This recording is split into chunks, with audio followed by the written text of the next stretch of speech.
Purihin natin ang makapangyarihang pangalan ng Diyos.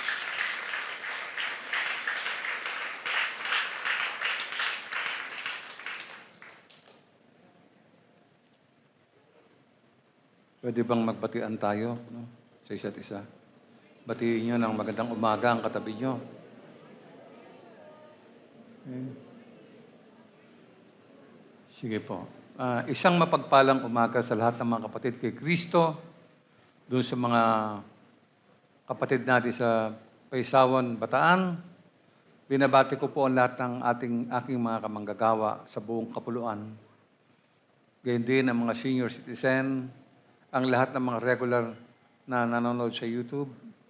Sumating lahat ng kapayapaan ng Diyos sa araw na ito.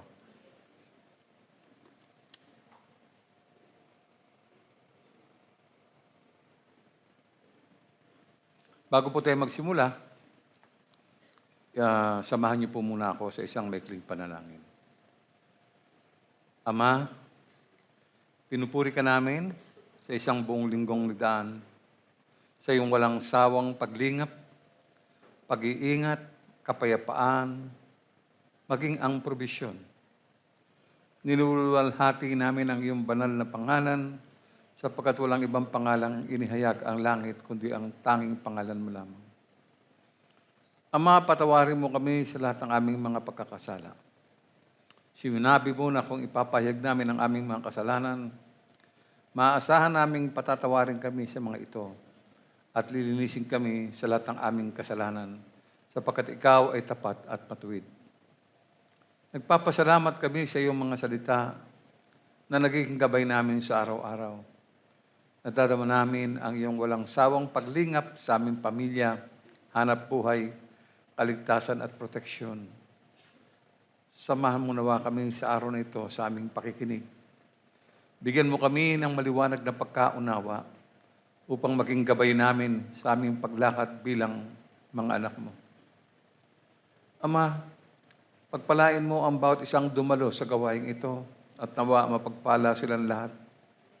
Maingat naming ibinabalik ang lahat ng kapurihan, kaluwalhatian at karangalan sa pangalan ng iyong anak na si Yesu Kristo na aming tagapagligtas. Amen. Purihin natin ang Panginoon. Nakahanda na po ba tayo sa isang masaganang pakikinig? Sige po. Alam niyo, ang Biblia po ay punong-puno ng ulat, no? Tungkol sa mga lalaki at mga babaeng maka-Diyos na dapat tularan nating lahat. Sila yung mga taong nakapagbibigay ng inspirasyon sa buhay natin. Kapag sinuri natin at pinag-aralan ng maingat ang Biblia, mamamangha po tayo sa bilang nila. One of them is Daniel, a man who obtained preeminence and power in his lifetime. No? Maganda at napakahaba ang record ng kanyang buhay. Nagsimula siyang manguna sa mga anak ng Israel. Nagsimula siyang noong iniutos ng hari kay Aspenas na siyang pinakamataas na opisyal ng palasyo na pumili ng ilang Israelitang kabilang sa angkan ng mga hari at ilan sa angkan ng mga maharlika. No? Tulad po ng aking binasa noong nakalipas ng 2 linggo, pipili ng mga kabataang walang kapansanan, makikisig, matatalino, madaling turuan, merong malawak na pangunawa at karapat-dapat maglingkod sa palasyo. Hindi lang yon. Tuturuan din sila ng wika at panitikan ng mga taga-Babilonya. Inuutos din na sila'y paglaanan ng pagkain at alak araw-araw mula sa sariling pagkain ng alak ng hari. 3 taon silang sasanayin bago maglingkod sa hari. Sa umaga pong ito, tutunghayan natin ang isang kasaysayan na kapupulutan ng wastong pamumuhay bilang mga anak ng Diyos. Ang pamagat po ng ating paksa ay Success Without Compromise. At tulad ng mensahe dinila ko sa inyo noong nakaraang 2 linggo, nakita natin na nakamta ni Daniel ang kadakilaan sa gitna ng mga matatalinong tao sa Babylonia. Binigyan siya ng Diyos ng kakayahang umunawa at magpaliwanag ng lahat ng uri ng pangitain at panaginip. Nakita ng hari na walang kapantay si Daniel at tatlong kaibigan niya, kaya naging lingkod sila ng hari.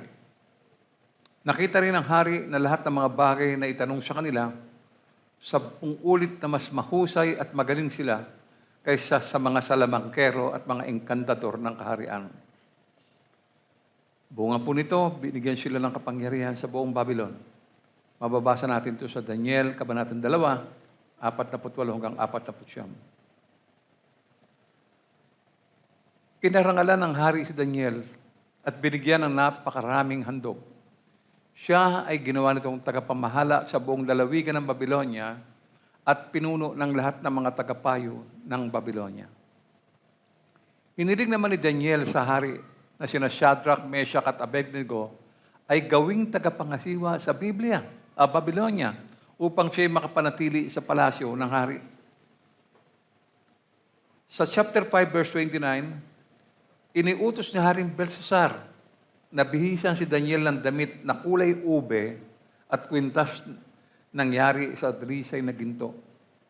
Pagkatapos, ipinahayag niyang ito ang ikatlo sa kapangyarihan sa buong kaharian. Matindi po yung development sa buhay ni Daniel. No?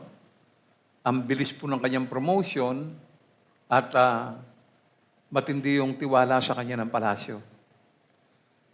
Ang tinanggap niyang kapangyarihan ay tulad ng kapangyarihan ng imperyo ng Medo-Persian. Yun po yung pinakamataas.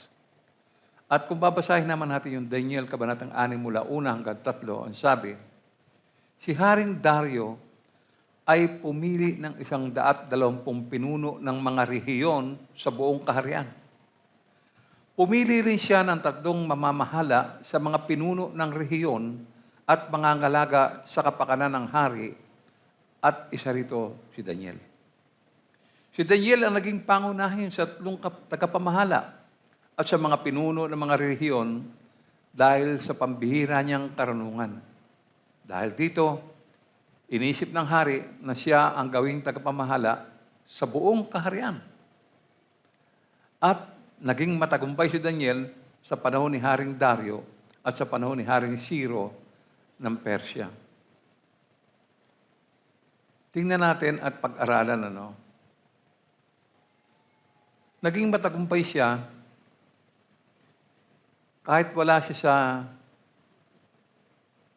mga paglilingkod sa loob at labas ng pamahalaan.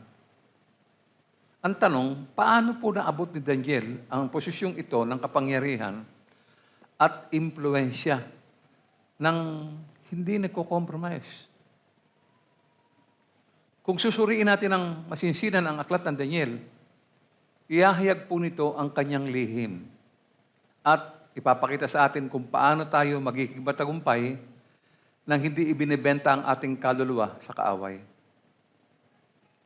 Una, mapapansin natin na kahit noong teenager pa siya, sabi po sa Roman number 1, Daniel was a man of purpose. He was a man of purpose.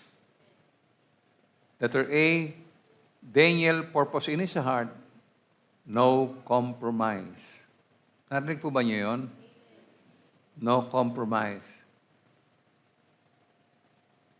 Sabi po sa Daniel chapter 1 verse 8, ngunit ipinasya ni Daniel na hindi niya durungisan ang kanyang sarili sa pamamagitan ng pagkain at alak na galing sa hari. Kaya, ipinakiusap niya kay Ashpenaz na huwag silang pakainin at painumin ng mga iyon.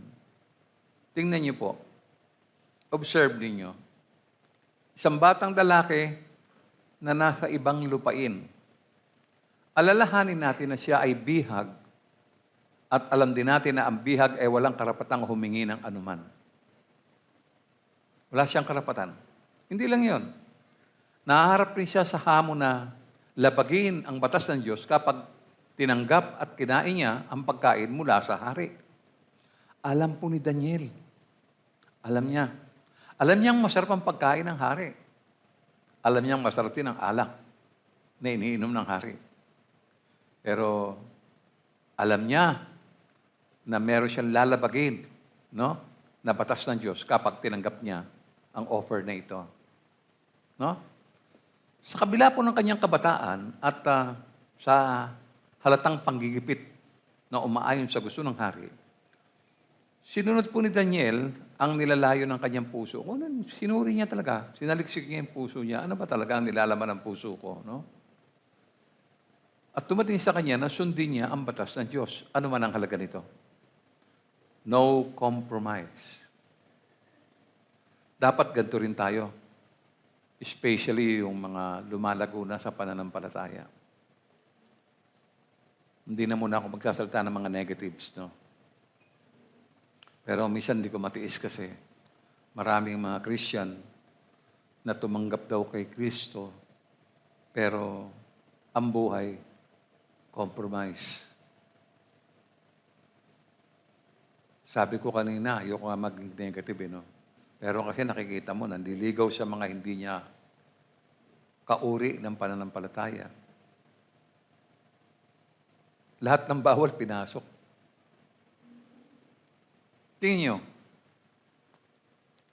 sa kabila ng kanyang kabataan, no, hindi po siya nakinig sa payo maging ni Aspenas. No? Dahil sa kanyang kahandaang sundin ng Diyos, pinagkalooban pa ng Diyos si Daniel ng pabor. Ano pong pabor? Daniel chapter 1, verse 9. Niloob naman ng Diyos na siya kalugdan at pagbigyan ni Aspenas. Kasi yung pakiusap niya, no, pwedeng tanggihan. Pero dahil binigyan siya ng favor ng Panginoon, hindi po tumutol si Aspenas sa kanyang pakiusap. No? Pero alam nyo, hindi lahat ng mga taong mananampalataya ay tulad ng Daniel. Alam naman ninyo yan, siguro. No? May mga kilala tayong figura sa Biblia na ikinompromise po nila yung kanilang pananampalataya. Kung nagbabasa kayo, marahil kilala nyo yung mga tinutukoy ko. Kung hindi kayo nagbabasa, ngayon nyo lang maririnig ito. Halimbawa, nariyan sina Adan at Eva. Sinuway ang Diyos sa pamamagitan ng pagkain ay pinagbabawal na prutas. Nilinaw na po yun. Bawal, kainin yun. Ang kawalan ng tiwala sa kabutihan ng Diyos ay hahantong po sa paghihiwalay at pagdurusa. At nakita natin yung naging effect afterwards. Sino pa? Si Abraham at Sarah. Ginawa nila ang mga bagay ayon sa kanilang sariling kagustuhan sa pamamagitan ng paggamit kay Hagar upang matupad ang pangako ng Diyos. Ano po nangyari? Ang kawalan ng pasensya sa panahon ng Diyos ay maring lumikha ng long-term conflict. Ang iba sa atin nakaranas na yan. Sino pa? Yung isang matipuno at malakas ng lalaki, ang pangalan ay Samson. Inihayag niya ang kanyang lihim kay Delilah at na-compromise ang banal na pagkatawag sa kanya. Naging kahihiyan siya sa pangalan ng Diyos. Sino pa? Si Haring Solomon. Pinahintulutan niya ang pagsamba sa Diyos-Diyosan sa pamamagitan ng pag-aasawa sa mga dayuhan na umakay sa kanya na sumamba sa ibang mga Diyos. Kahit na ang pinakamatalino, alam niyo, ay maaaring mahulog sa maling pagpapasya kapag pinayagan nilang maanod ang buhay spiritual para sa personal na pakinabang. Sino? Sino pa? Sina Ananias at Sapphira. Kilala niyo yung mag-asawang yan. Nagsinungaling tungkol sa kanilang offering para palabasin na mas mapagbigay sila sa lahat kahit na hindi. At yung kilalang-kilala nating personality, si Pedro. Tinanggan si Jesus ng 3 beses dahil sa takot. Dahil sa takot. Kahit na ang malalim na pananampalataya ay maaring humina sa ilalim ng panggigipit. Ngunit ang pagsisisi ay nagpapanumbalik.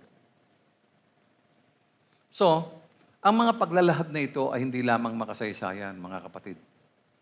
Hindi sila basta mga tao. Ipinakita nila kung paano ang takot pagmamataas, kawalan ng pasensya, at ang personal na interest ay maring humantong sa compromise. Kitang-kita mo ngayon yan sa mga modern churches. Starting from the pastor down to its members. Maraming mga ikinukompromiso yung kanilang pananampalataya. Kilala nyo, maring katabi nyo ngayon yan eh. Maring nasa harap mo yan o nasa likod mo yan eh. Di ba? Pero alam nyo, inihayag din nila ang habag ng Diyos. Si Pedro ay naibalik. Sina Abraham at Sarah ay naging mga magulang pa rin ng mga bansa. Maging ang karunungan ni Solomon ay nananatiling isang pamana sa ating lahat. Kung paano ito ginawa ng Diyos, ay hindi natin maipaliwanag. But it happened in the case of Joseph. Basahin natin yung Genesis chapter 39, 1-4. Dinala nga si Jose sa Ehipto at do'y ipinagbilis siya ng mga Israelita o Ismailita kay Potiphar. Isang Ehipsyo na pinuno sa pamahalaan ng paraon at kapitan ng mga tanod sa palasyo. Sa buong panahon ng pagdilingkod ni Jose sa bahay ni Potiphar, ay pinatnubayan siya ni Yahweh. Ano man kanyang gawin ay nagtatagumpay. Napansin po ni Potiphar na tinutulungan ni Yahweh si Jose. Kaya ginawa niya itong katiwala sa bahay at sa lahat niyang ari-arian. Biro niyo yun? Kasi nagmamanifest, no? Nagmamanifest po sa harapan ng tao kung ano ka, kung sino ka, no? Ano man ang gawin niya, matagumpay. Bunga nito, nagkaroon ng tiwala sa kanya. No? Kaya sa verse 4, ginawa niya itong katiwala sa bahay at sa lahat niyang ari-arian. Biro mo, ipagkakatiwala mo ba yung ari-arian mo sa isang hindi mo namang kababayan? Nakita siya kasi tested. Sabi po sa verse 20, 21-23, ngunit si Jose ay hindi pinabayaan ni Yahweh. Ang bantay ng bilangguan ay naging napakabait sa kanya. Si Jose ay ginawa niyang tagapamahala ng lahat ng mga bilanggo. At siya ang tanging nagpapasya kung ano ang gagawin sa loob ng bilangguan.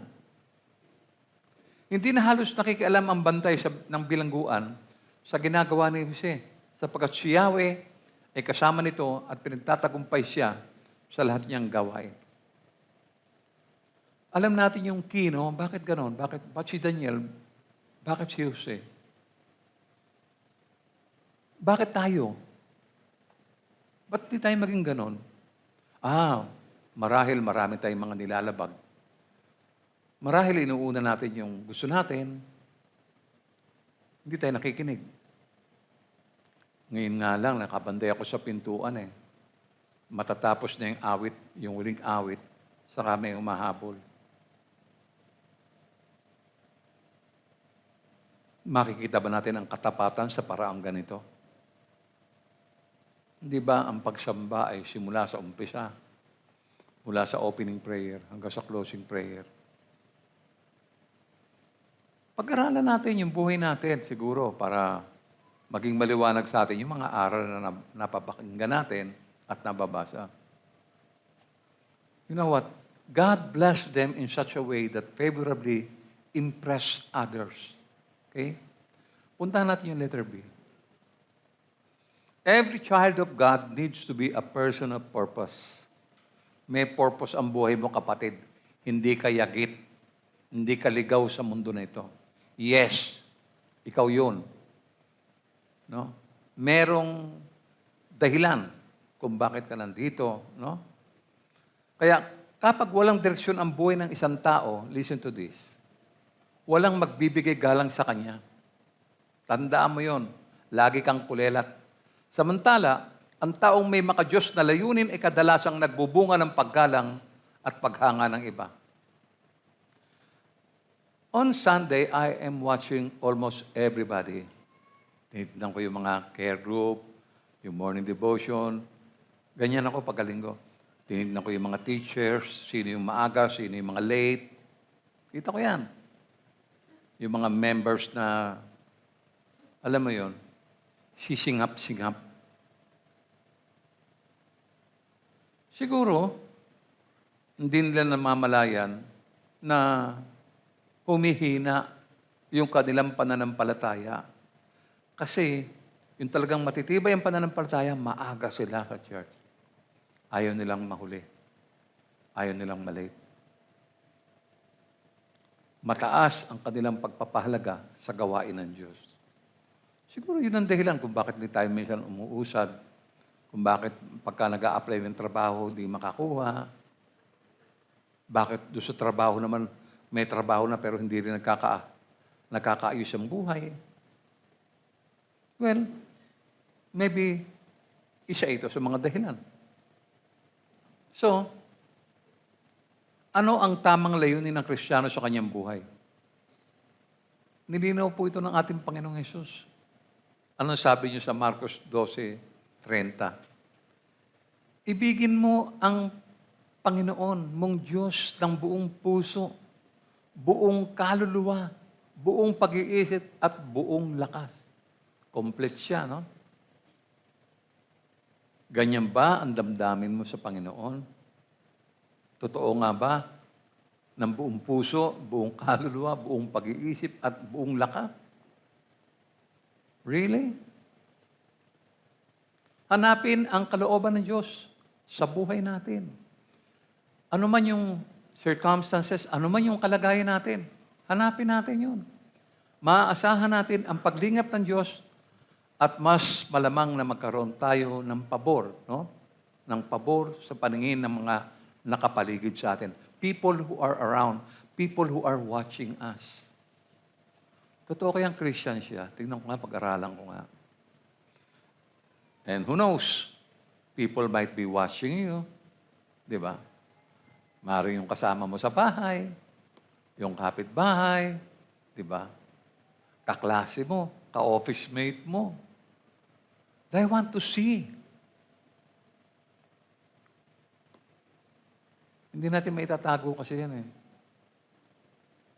Minsan nga naiisip ko, ba't ang dami-dami na naming aral na tinanggap sa Panginoon? Ba't parang hindi namin maisaayos ang buhay namin? Nakakapagtaka, di ho ba? No? Kung kabataan ka, ngayon, no?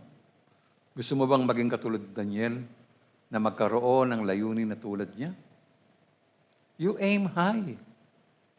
No? Sabi nga sa Piatti University, pag dumadaan ka sa tulay, look up, young men, look up. Look up, young men, look up. When you look up, what do you see? Okay? Gaano man kabata ang isang tao, hindi pa maaga para hanapin muna ang kaharian ng Diyos at ang kanyang katwiran. So sa buong buhay ni Daniel, hindi lamang matinding layunin ang meron sa kanya, kundi, ikalawa, Daniel was a man of principle. He refused to compromise his convictions. Kita nyo? Alam niya maingat yung batang ito. Ito, hindi pwede to, kompromiso to. No. Makikita natin sa kahit nasa kabataan pa siya, nakita niyo, no? Tumanggi siyang kumain ng pagkain ng hari o uminom ng kanyang alak. Special po yun. Masarap po yun. Naku, yun ang pag-aagawan ng mga bihag, ng mga bilanggo. Pag-aagawan yan. No? Maliwanag para kay Daniel, ang pananampalatayang iniukol niyo sa Diyos, siya ang dapat na sinusundan ng mga kabataan at mga matanda ngayon. Daniel has a very, very strong determination. No? Sabi sa Daniel 1:8, ngunit ipinasya ni Daniel na hindi niya durungisan ang kanyang sarili sa pamamagitan ng mga pagkain at alak na galing sa hari. Tama? Kaya, ang ginawa niya, ipinakiusap niya kay Aspenas na huwag silang pakainin at painumin ng mga iyon. Ang mga kabataan ngayon, iba, nasasangkot sa mga karumal-dumal na mga kasalanan, tulad ng rape, ginagamit sila sa akyat bahay, gang war, rebellion, droga, at sabihin mo pa ang ilang katerba nito. No? Eh si Daniel kahit noong matanda na, tinanggahin niya ang mga regalo ni Belshazzar. Ang ganda ng mga regalo, hindi niya tinanggap.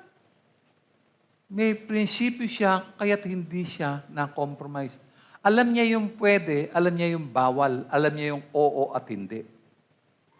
Alam niya ang masama at mabuti. I'm sure lahat naman tayo alam din yan. No? Sabi po sa Daniel chapter 5, 13 to 17, iniharap nga si Daniel sa hari. Sinabi nito kay Daniel, ikaw pala ang Daniel ng kasama sa mga dinalabihag ng aking amang hari. Nabalitaan kong sumasa iyo ang espiritu ng mga banal na Diyos. Meron ka raw pambihirang talino at karunungan. Nakarating sa hari, no? Ang sulat na ito ay ipinabasa ko na sa mga tagapayo at mga engkantador upang ipaliwanag sa akin. Ngunit hindi nila ito nagawa. Nabalitaan ko na marunong kang magpaliwanag ng mga panaginip at lumutas ng mga palaisipan. Ngayon, kung mababasa mo at mapapaliwanag ang sulat na ito, bibihisan kita ng damit na kulay ube. Kukwintisan kita ng ginto at gagawing ikatlo sa kapangyarihan sa aking kaharian. Wow! Yung rangko, pangatlo siya mula sa kapangyarihan. Ano po sinabi ni Daniel? Tuwan-tuwa ba siya? Naglulumundag ba siya sa saya? Sabi sa 17, sinabi ni Daniel sa hari, mahal na hari, wag na po ninyo akong bigyan ng anuman. Ibigay na lang po ninyo sa iba ang sinasabi niyong gantimpala. Babasahin ko na lamang po at ipapaliwanag ang nakasulat. Wala siyang nakadepende talaga ang buhay niya sa Panginoon. No? Wala siyang, alam niya yung mga pagpapala, mga gantimpala, ang pinakamagandang pinanggagalingan niya yung Diyos. Hindi yung tinaasan ka ng sweldo, binigyan ka ng matataas na grades. Alam mo, dahil nakikita ng Diyos na bago pa tumilaok ang manok sa umaga, nakausap mo na siya. Maganda yung relasyon ninyo ng Panginoon. No? Maganda ang relasyon ninyo ng Panginoon. Kahit na nakaupo ka, kahit nakababangon mo lang, no? Alam na Lord kung sinong una. Sabi ni Lord, una na naman ako No? Bihira po ang ganyan tao sa panahon natin. Dito sa atin, hindi na nga nagbibigay, nagnanakaw pa. At ang mga ninanakaw ay bilyon-bilyon pa. Ngayong iniimbestigahan, nagsisinungaling naman. Talagang mga walang takot sa Diyos. Eh anong magagawa natin? Hindi nga nila kilala ang Diyos. Dahil kung kilala nila ang Diyos, matatakot sila. Iba si Daniel. May malaking takot siya sa Diyos. Kahit sa banta ng pag-uusig, tumanggi siyang sundin ang utos ni Darius. No? Basahin natin sa Daniel 6:10. Nang malaman ni Daniel na nilagdaan na ng hari ang gayong pautusan, umuwi siya. Lumuhod siya at nanalangin at nagpasalamat sa kanyang Diyos sa isang silid sa itaas ng kanyang tirahan sa may bukas na bintanang nakaharap sa Jerusalem. 3 beses niyang ginagawa ito sa maghapon gaya ng kanyang kinaugalian. Let's go to letter B. People admire persons of principle. No? Totoo po ito. Ang isang taong mapagkakatiwalaan, tiyak na maaasahan sa mga nakatalagang gawain. Hinahangaan din po ng Diyos ang mga taong naninindigan sa kanilang mga prinsipyo at sa kanilang mga salita. Mga tao ngayon, kausap mo lang ka-oo lang, bukas itatanggi niya Sinabi ko ba yun? Hindi pa sinabi mo kahapon yun. Nanumpa ka pa nga Sure ka? Ako yun? Ang gagaling ng mga tao ngayon mga sinungaling. Di ba? Sino yung mga taong malilimutin? Yung mga may utang. Ako, may utang sa'yo. Pare, baka nagkakamali ka. Wala akong matandaan Di ba?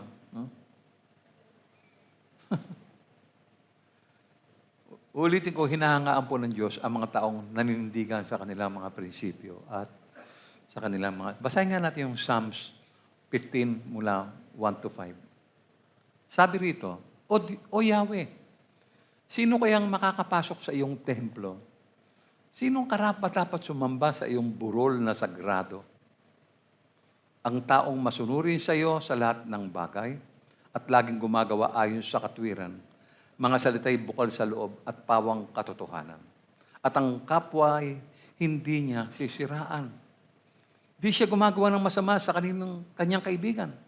Tungkol sa kapwa ay di nagkakalat ng kasinungalingan. Ang itinakwil ng Diyos ay di niya pinapakisamahan. Mga may takot kay Yahweh, kanyang pinaparangalan. Sa pangakong binitiwan, siya'y laging tapat. Ano man ang mangyari, salita'y tinutupad. Hindi nagpapatotoo sa kanyang mga pinautang, di nasususuhan para ipahamak ang walang kasalanan. Ang gantong tao'y di matitinag kailanman. Totoo yan. No? Totoo po yan. Kasama niyan yung dignity, kasama riyan. Ang lipunan natin ngayon ay lubang nangangailangan ng mga taong may prinsipyo sa gobyerno. Makinig kayo mabuti. Nangangailangan tayo ng mga taong may prinsipyo sa gobyerno. Mga taong hindi magsasamantala sa kaba ng bayan. Hindi magnanakaw, mga taong maninindigan at titindig para sa katwiran. Tutulong sa mga naaapi, mga naghihirap, nagugutom, nagsisikap na makatulong sa bayan. Si Daniel po ay nagpakita ng halimbawa sa pamumuno na may prinsipyo sa halip na kompromiso. Isang taong lubos na pinahalagahan ang takot sa Diyos maging sa kanyang kapwa. Hindi po ganyan ang nakikita natin ngayon sa ating bayan. Marami sa mga kababayan natin ang hindi pa rin nakakalaya sa kahirapan. Gutom, sakit, hustisya, mataas ang mga bilihin, mga ospital na walang gamot. Samantalang marami pa sa mga namumuno sa pamahalaan ay nagpapasa sa pawis at dugo ng bayan. May isa pang kailangang elemento para sa tunay na tagumpay, mga kapatid. Ang elementong ito ay ang makikita kung susuriin natin ang buhay ni Daniel. Let's go to Roman number 3. Daniel was a man of purity.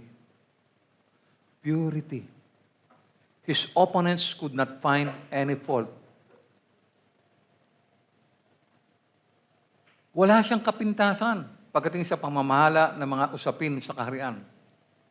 Basahin natin yung Daniel 6, 1-4. Si Haring Dario ay pumili ng 120 pinuno ng mga rehiyon sa buong kaharian. Pumili rin siya ng 3 mamamahala sa mga pinuno ng rehiyon at mga ngalaga sa kapakanan ng hari. At isa rito si Daniel. Si Daniel ang naging pangunahin sa 3 tagapamahala at sa mga pinuno ng mga rehiyon dahil sa pambihira niyang karunungan. Dahil dito, inisip ng hari na siya ang gawing tagapamahala sa buong kaharian. Ang tindi ng promotion. Kaya, ang 2 kasama niyang tagapamahala at ang mga pinuno ng mga rehiyon ay humanap ng maibibintang kay Daniel upang huwag matuloy ang magandang balak ng hari para sa kanya. May mga tao na iinggit, ganyan talaga. Ngunit wala silang makitang dahilan sapagkat laging matapat si Daniel sa kanyang tungkulin. Tayo, kamusta tayo? Mapagkakatiwalaan ba tayo? Doon sa school, mapagkakatiwalaan ba tayong gawin yung mga assignment natin? Yung mga nasa opisina, mapagkakatiwalaan ba tayo na hindi natin iuwi ang mga gamit ng opisina? Yung mga nagtatrabaho. Alam nyo, yung lahat ng binabasa natin, makakatulong ito upang maunawaan natin kung bakit siya inaangat sa mga posisyon ng malalaking responsibilidad at kapangyarihan. Kitang-kita. Siyempre, ang kanyang kahusayan sa mga gawain sa kaharian ay may kaugnayan po sa saan? His overall purpose to please God first. God first. Sabi kanina, nananalangin siya ng 3 beses sa maghapon. Umaga, tanghali, at hapon. Tayo, 3 beses din nananalangin. Sa almusal, tanghalian, at hapunan. Pareho lang. Pareho nga ba?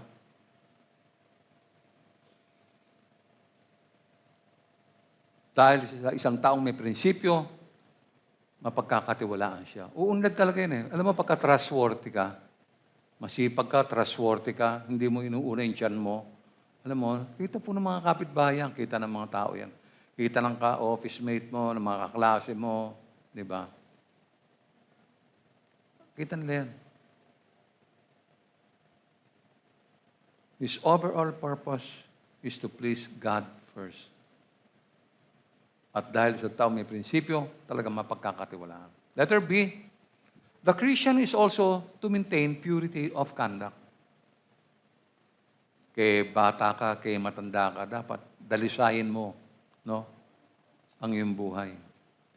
Ang sabi ni Apostol Pablo kay Timoteo sa unang Timoteo 4:12, huwag mong hayaang hamaking kanino man dahil sa iyong kabataan. Sa halip, sikapin mong maging halimbawa sa mga mananampalataya. Sa iyong pagsasalita, pag-uugali, pag-ibig, pananampalataya, at malinis na pamumuhay. Ganon din sa aklat ni Tito, Kabanatang 2, 6-8. Turuan mo rin ang mga kabataang lalaki na maging mapagpigil sa sarili. Sa lahat ng paraan, maging halimbawa ka na mabuting ugali at maging tapat ka at kagalang-galang sa iyong pagtuturo. Nararapat na pananalita ang lagi mong gamitin upang hindi mapintasan man ang mga sinasabi mo. Kaya't mapapahiya ang ating mga kalaban sapagkat wala silang masasabing masama laban sa atin. Ganyan ang nangyari kay Daniel. Yung mga gusto magpalakas sa hari, sinisiraan si Daniel. Wala akong epekto. No? Ganon din naman, alam niyo, tayo mga nagtatrabaho sa gobyerno, sa mga private office, no? Sa mga negosyo, alam niyo, nung araw, isa lang ang tawag diyan. Nung araw, iba ang tawag. Ngayon, meron ng laborer, no? Diba? Nung araw, ang tawag diyan, alipin lang eh. Alipin lang, wala na akong iba. Anong trabaho mo? Alipin ako. So dito, kay alipin ka o malaya, no? May ibang tinuturo si Apostol Pablo kay Tito, no? Sa 2:9-10. Sabi niya, ano sabi niya? Turuan mo ang mga alipin na maging masunurin at kalugod-lugod sa kanilang mga amo. Hindi nila dapat sagot-sagutin ang mga ito. Makinig kayo, mga alipin, makinig kayo. Mga nagtatrabaho, alipin po kayo, huwag niyong isipin na kung ano kayo. Mga tagapaglingkod kayo, mga alipin sa pinakamababang uri. No? No? Hindi nila dapat sagot-sagutin ang mga ito. Ni pagnakawan man. Dapat sila maging tapat sa lahat ng pagkakataon upang maipakita nila sa lahat nilang ginagawa ang kagandahan ng mga katuruan ng Diyos na ating tagapagligtas. Kita niyo? Minsan, yung mga empleyado, akala mo, may mga taga-DPWH, ang yayaman nila. Biglang ang gaganda ng kotse, ang gaganda ng bahay, may mga nabiling ari-arian sa abroad. Ang mga anak, matindi. No? Alam mo naman mga magnanakaw sila. Pero talagang, para sa kanila, parang very proud sila. No? No? Pero iba po yung aral na dapat natin tanggapin mula kay Daniel. Ang mga taong nananatili sa kahusayan ng kanilang paglilingkod sa iba, ay kadalasan pong binibigyan ng mga posisyon na may mga malalaking responsibilidad at pribilehyo. Dahil mapagkakatiwalaan sila na gamitin ang mga ito, no, ng matalino. Hindi nila inaabuso. No? Kaya sila lagi yung pinipili, sila yung lagi na po-promote. No? Opo, si Daniel ay isang taong may layunin, prinsipyo at dalisay ang buhay. No? Kailangan po ng pamahalaan ng taong katulad niya. Yung pamahalaan ng gobyerno, kailangan ng ganyan. No? Alam ba niyo na ang kalagayan ng bansa natin ngayon nakakapagbagdamdamin at nakakapanlumo? No? We can read all the news. Ang graft and corruption ay umabot na po sa boiling point. Lalo na ang usapan o usapin sa flood control project. Isang sektor na naglalayong protektahan sana ang mga buhay ng mga tao, ngunit ngayon po ay nababalot sa baha ng iskandalo. The current landscape of corruption in the Philippines is scandalous. Alam na ng maraming bansa sa buong mundo kung gaano tayo kasama. We experience massive financial losses.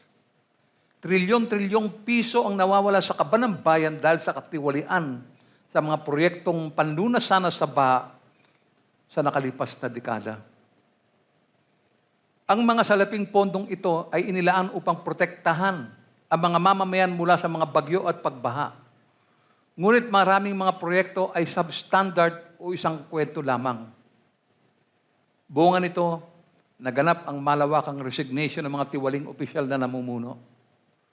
Kailangan managot sa batas ang lahat ng mga sangkot sa katiwalian. Hindi sila dapat makatakas. Ang nakalulungkot, tahimik ang body of Christ. Walang pumipiyok na Kristiyano. Tahimik tayo. Ang ba niya ibig sabihin ng tahimik? Nung pagiging silent, we are silent, go. Tuloy nyo lang ginagawa nyo. Wala ako nakitang mga Kristiyano tumitindig at lang sasalta laban sa katiwalian.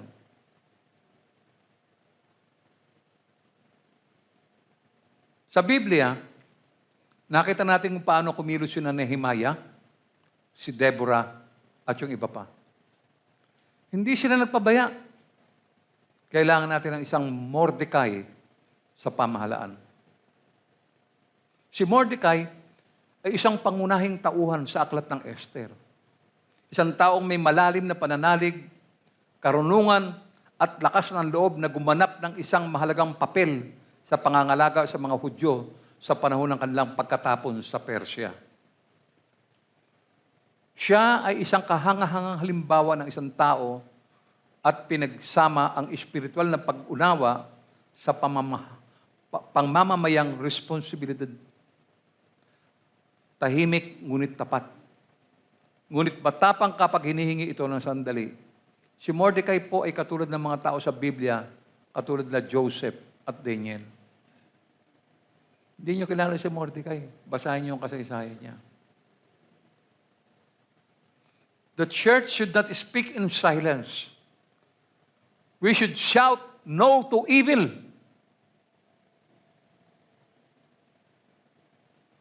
Anong ginagawa natin?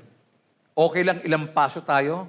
Okay lang na nakawin ang kaba ng bayan? Okay lang, wala nang kikibo sa atin? Hayaan na natin tumaas ang mga bilihin. Hayaan na natin yung baha na yan. Total, makakalipas yan. Isang araw, pwede namang ipunin yan para may tayong reserbang tubig.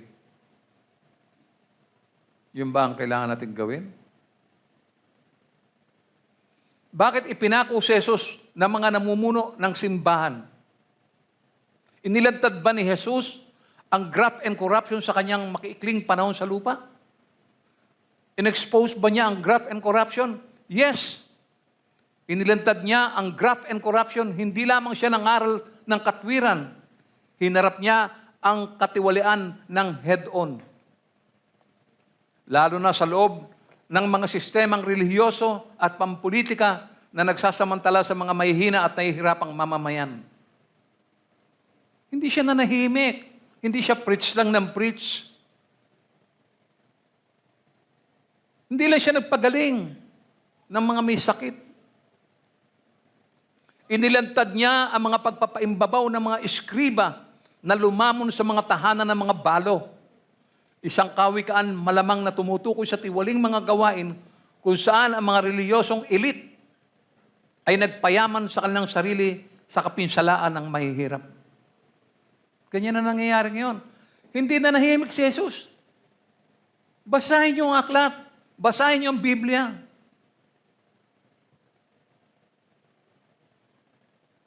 Ang mataas na saserdoteng pamilya ni Anas, kasama si Caiphas, ay kumilos tulad ng isang reliyosong mafia.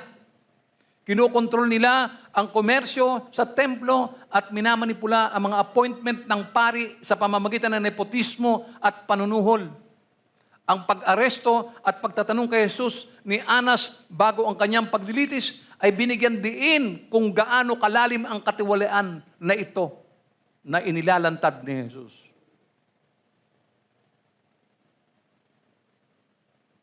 Alam niyo, ang mensahe ni Jesus tungkol sa kaharian ng Diyos ay likas na politikal. Hinamon niya ang status quo. Itinaas ang mahihirap at ipinananagot niya ang mga tiwaling pinuno. Ang pagpapako sa krus ay hindi lamang espiritual. Ipinatupad ng Estado ang pagpapako kay Jesus sapagkat nakita nila na malaking banta si Jesus sa mga umiiral ng tiwaling istruktura ng kapangyarihan. Hindi tayo pwede manahimik. Let our voice be heard. Hindi lang puro panalangin, puro prayer ng prayer, prayer ng prayer. Pero tahimik naman. We have to expose the evils that eat our nation. Kaya nga kailangan natin tumindig at magsalita laban sa katiwalian. Masinsinan at seryosong ipanalangin ang ating bayan. Kung magtitiyaga tayo sa lahat ng ito, makakatanggap tayo ng kasagutan mula sa Diyos. Remember, Daniel is not only a man of purity, Daniel was a man of prayer. Silipin natin yung bahagi ng kanyang buhay. A glimpse of his prayer life. Ano po nangyari sa Daniel chapter 6 verse 10? Nang malaman ni Daniel na nilagdaanan ng hari ang gayong kautusan, umuwi siya. Anong ginawa? Lumuhod siya, nanalangin at nagpasalamat sa kanyang Diyos sa isang silid sa itaas ng kanyang tirahan sa may bukas na bintanang nakaharap sa Jerusalem. 3 beses niyang ginagawa ito sa maghapon gaya ng kanyang kinaugalian. Lumuhod siya sa panalangin. Pagpapakita ng kanyang kababaang loob. 3 beses siyang nananalangin, araw-araw, pagpapakita ng patuloy na pagtitiwala sa Diyos. We better improve our prayer. Nagpasalamat si Daniel sa gitna ng pag-uusig. Isang pagpapakita ng kanyang pasasalamat at ang katotohanan ng hindi niya nakalimutan ay ang pagpapala ng Diyos. Ang kanyang panalangin ay isang kaugalian mula pa noong unang panahon na nagpapakita ng kanyang pagpupursige at katapatan sa kanyang paglilingkod sa Diyos. Ang kaugalian niyang manalangin ng masigasig ay nakatulong sa kanya na manatiling isang taong may layunin, prinsipyo at kadalisayan ng buhay sa kabila ng kanyang pag-angat sa kapangyarihan at kadakilaan sa imperyo.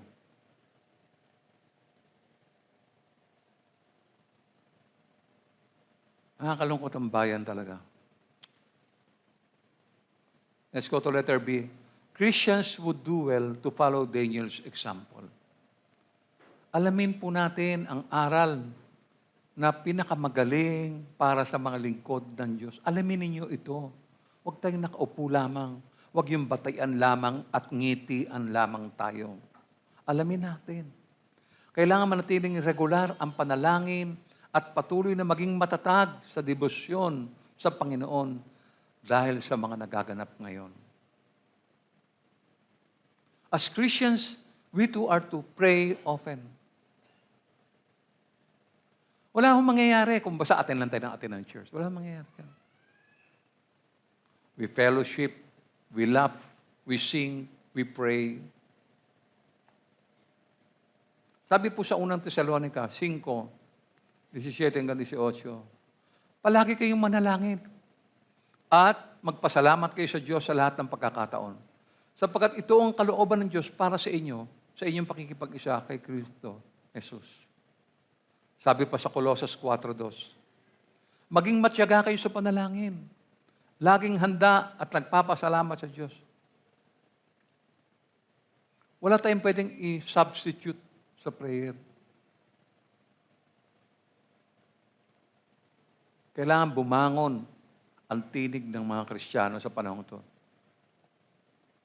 Hinahanap ko po sa mga babasahin, ano bang statement ng Christian? Ang Katoliko, nandun na sa luneta.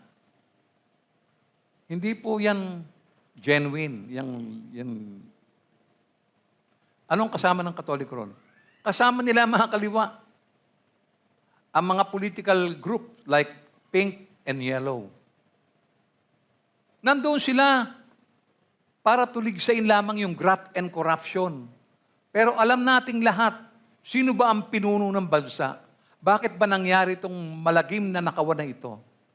Sino ba ang dapat tingnan ng tao dyan? Di ba command responsibility? Kung ako pinuno sa isang departamento, nagnakaw yung mga tao ko, ididemanda ko sila lahat at magre-resign ako. Doon, wala hong ganon. Tutuligsain lamang yung mga magnanakaw, yung mga engineer ng DPWH. No? Yun lang po yun. Hanggang doon lang yun, hihintap na ron. Pero wala yung command responsibility. Babanatan, makita niyo mamaya, yun ang banat. Pero hindi ho mababanggit yung congressman pataas. Hindi babanggitin yan. Sigurado po ako dyan. 100%. Gusto nilang idemanda ang DPWH, yung mga engineers. Pero sino ba namumuno sa lahat?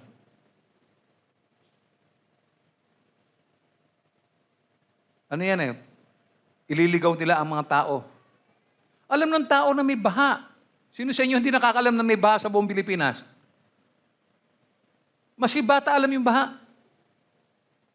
Pwede mo bang takpan yan? Ipikit mo ang mata mo, sabihin mo, wala naman pala baha eh. Alam ba niyo kung ilang libo ang nasalanta ng bagyo dahil sa baha?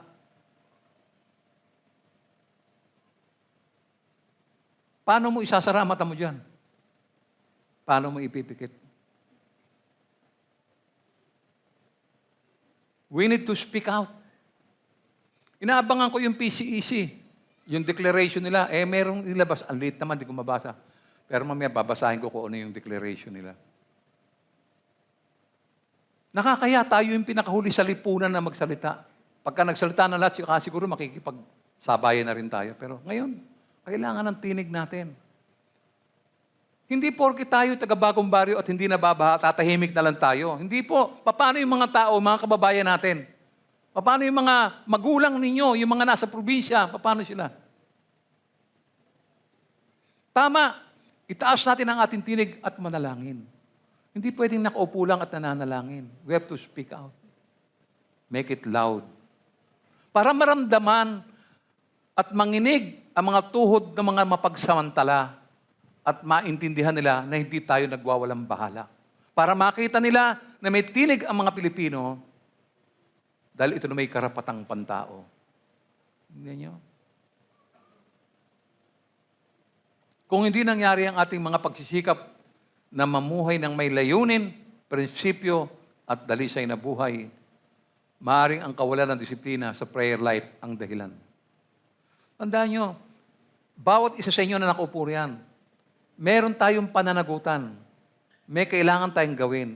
Hindi tayo pwede magpabaya. Kailangan ng bawat isa, bata, matanda, manalangin, ipanalangin natin ang ating bayan.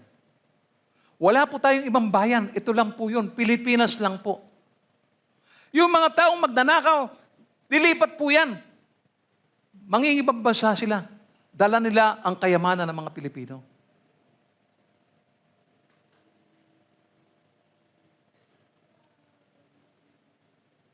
Naintindihan niyo ba yun?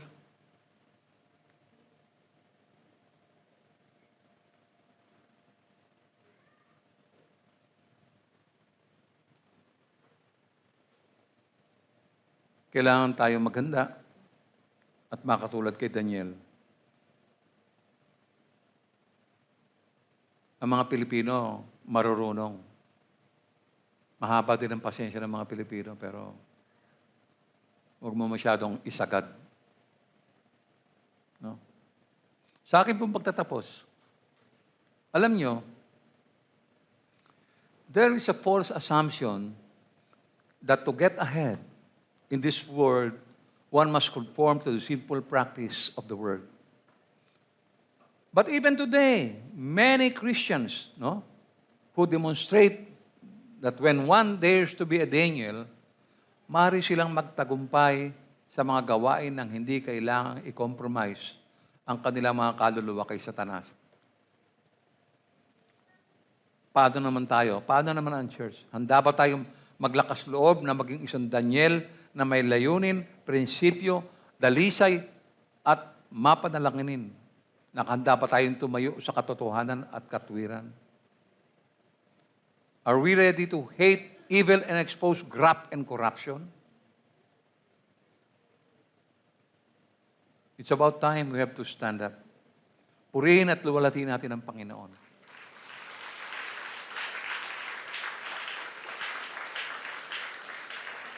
Tumayo tayong lahat at tayo po'y manalangin.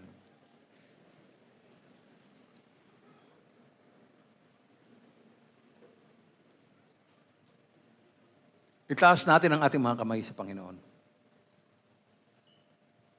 Panginoon, Ikaw ang Diyos ng katarungan at awa. Ang nagtalaga ng mga hari at nag-aalis sa kanila. Kami po ay lumalapit sa iyo sa ngalan ng aming bansang Pilipinas. Hindi humihingi ng kapangyarihan o kaunlaran, kundi ng katwiran. Magbangon ka po ng isang pinuno gaya ni Mordecai. Isa na may takot sa iyo, hindi sa tao. Isang naninindigan sa katotohanan, hindi natitinag sa takot. Hayaang ang mga pinunong ito ay itago sa pagpapakumbaba hanggang sa takdang panahon.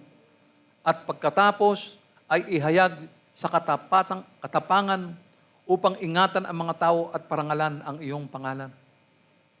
Inihahayag namin na malibang ikaw ang magtayo ng aming bansa, ang aming mga pagsisikap ay walang kabuluhan. Malibang gabayan mo ang aming mga pinuno, ang kanilang karunungan ay walang kabuluhan. Kaya't isinusuko namin ang aming mga pag-asa, ang aming mga kabiguan at ang aming kinabukasan sa iyong mga kamay. Padaluyin mo, Panginoon, ang katarungan na parang malawakang baha at ang katwiran na parang isang balon na ang bukal ay hindi titigil. Para sa panahong tulad nito, Ama, inihiling namin na mamagitan ka sa pangalan ng iyong anak na si Kristo. Amen. Tanggapin natin ang bendisyon na aking babasahin mula sa Aklat ng Kawikaan 31:8 hanggang 9. Ipagtanggol mo ang mga di makalaban. Ipaglaban ang kanilang karapatan. Ipahayag mo ng malinaw ang katotohanan at ang katwiran at igawad ang katarungan sa api at may hirap. At ang lahat na napagpala ay magkaisang magsabi ng Amen. Purihin natin ang Panginoon.